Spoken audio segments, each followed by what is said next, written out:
In less than 2 days from now, Onyx is supposedly planning for multiple announcements, and they even called a new era. Now, what could this be? I'll talk about it in today's video because we're so close to July 1st, depending on when you watch this video. But besides that point, nothing I say is financial advice. I'm not telling anyone to do anything, and this is just my personal perspective, opinion, and outlook when it comes to this. Now, the big clue from this is that a lot of people might be thinking it's probably going to be in regard to MICA.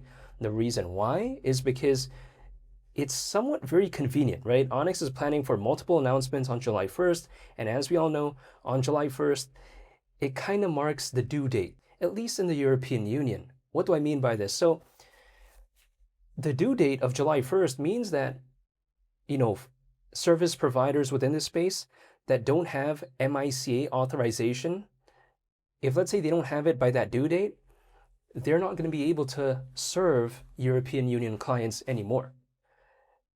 Of course, unless they do have it, right? MICA authorization. In which case, some people like to say, but Onyx is not an exchange. Why would they even care about that? But the thing is, Onyx's closest competitor, called Zebic, has an aspect of MICA, so it wouldn't be too far-fetched to assume they might be announcing something in regard to that, just because that date is so similar, or should I say exactly pretty much, as to when the due date is supposed to be in regard to what we're seeing in Europe. Again, July 1st in regard to MICA authorization, which I mentioned already before, but I'm saying still, the fact that Onyx is choosing that exact date to make allegedly multiple announcements, it's so similar, so yeah, I'm assuming it might have to do something in regard to MICA, but we'll wait and see. But again, we'll know in less than 2 days from now, so it's not like there's too much suspense, but you know what? The fact that they're even hyping this up so much makes me think that this could very well be a massive announcement. Or announcements, I should say, plural, because that's literally what they confirmed not too long ago. They said multiple surprises. What surprises could they be? Again, we'll wait and see. But also on top of that, I've been mentioning this for quite a while now, which I get it. People like to say, come on, who cares about this? But I actually want to mention this because I do believe that deep down, maybe, and again, just maybe, if Onyx did announce a partnership with something like Ripple or Stellar on July 1st, it really wouldn't be too far-fetched in my opinion, and I wouldn't find that too shocking. Now, people like to say, well, that's impossible, they can't do that. Well, why not? If, let's say, 2 years ago, or let's just say even a year ago, someone said that Zebic, which is literally Onyx's closest competitor, if someone said that was going to be announcing a partnership with Stellar and Ripple in 2026, who would believe them? I think some maybe would, but a lot of people probably wouldn't. But then now we see it because Zebic literally has a partnership with both Ripple and Stellar. Onyx, we don't see that partnership. Maybe yet, but again, we'll wait and see. But I just don't think it's too far-fetched because if we take a look at it, what's more popular historically speaking, Onyx or Zebic? It's hands down Onyx. Onyx even last year reached a market cap that was around double what Zebic's peak was that year because Zebic in 2025 reached a market cap at one point of around 500 million. Onyx reached around a billion, by the way. So Onyx is historically more popular. There's more holders when it comes to Onyx. I'm not joking. Even though Zebic has around 100,000 holders, we're talking about Onyx here that has almost 150,000. Now Zebic is almost 110,000, but Onyx has more holders as of right now. So is this too far-fetched for it to maybe announce a hypothetical partnership with Ripple or even Stellar, or maybe both? It just doesn't seem that way to me just because its closest competitor just recently achieved that.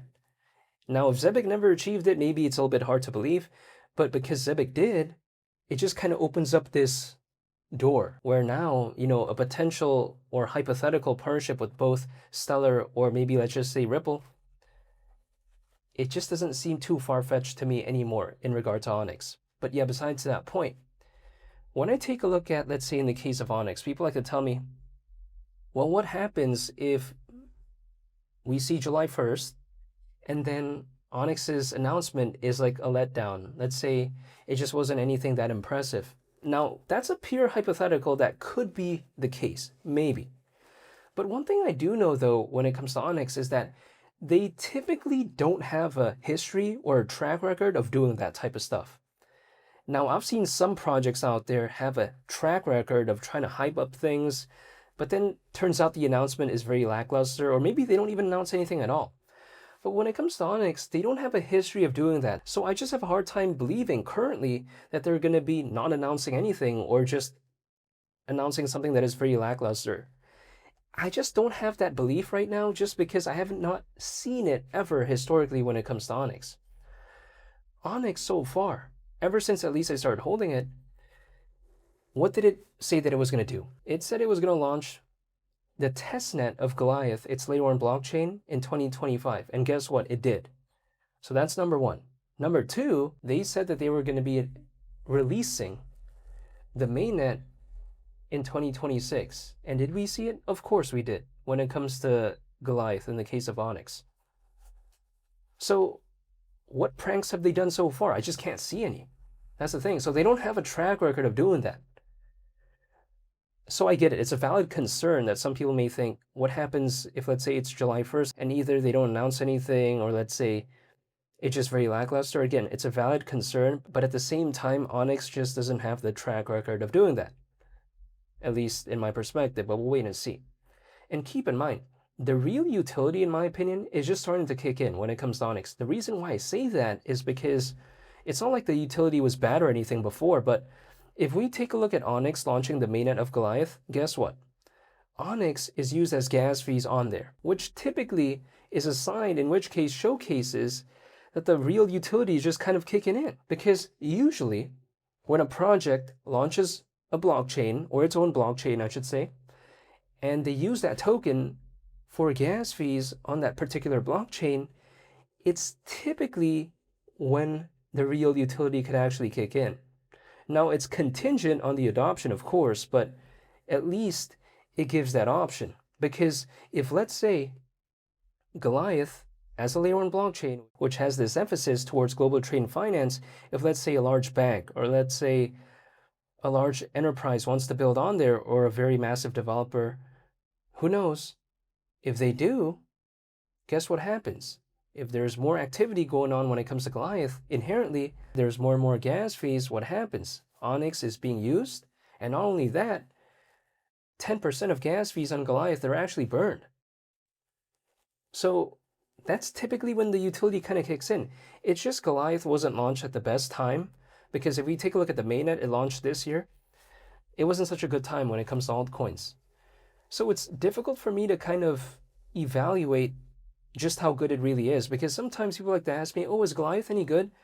I mean, fundamentally, it sounds pretty okay to me, but in terms of judging it based off of a long-term horizon, I just can't say anything as of right now when it comes to that, just because it just launched this year when it comes to the mainnet. There's no multi-year track record that I could go off of, at least currently. So I'll wait and see. But at least the concept is there, and at least they're giving Onyx a little bit more utility. Now, on July 1st, could they be announcing that, oh, let's say instead of 10% of gas fees that are burned, let's say maybe it jumps to 20, 30, or 40%? Maybe. Who knows?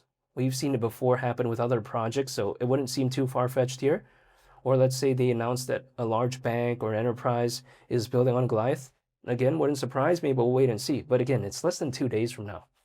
So the suspense isn't really too much anymore. But yeah, besides that point, Onyx still around 6 times lower than its peak last year in terms of market cap. Doesn't really concern me because I don't mind the quote-unquote dip anyways. But yeah, besides that point, I'm not telling anyone to do anything. When it comes to Onyx, I mean, they're giving clues, right? They're giving hints. They just literally made a post about July 1st yet again. They've done this for quite some time now. So yeah, we'll wait and see. But I'll be sure to make an updated video on my reaction, I guess, to it when they do finally announce it. So hopefully y'all stay tuned for that. I just want to say thank you so much for watching, and I hope you all have a very amazing day.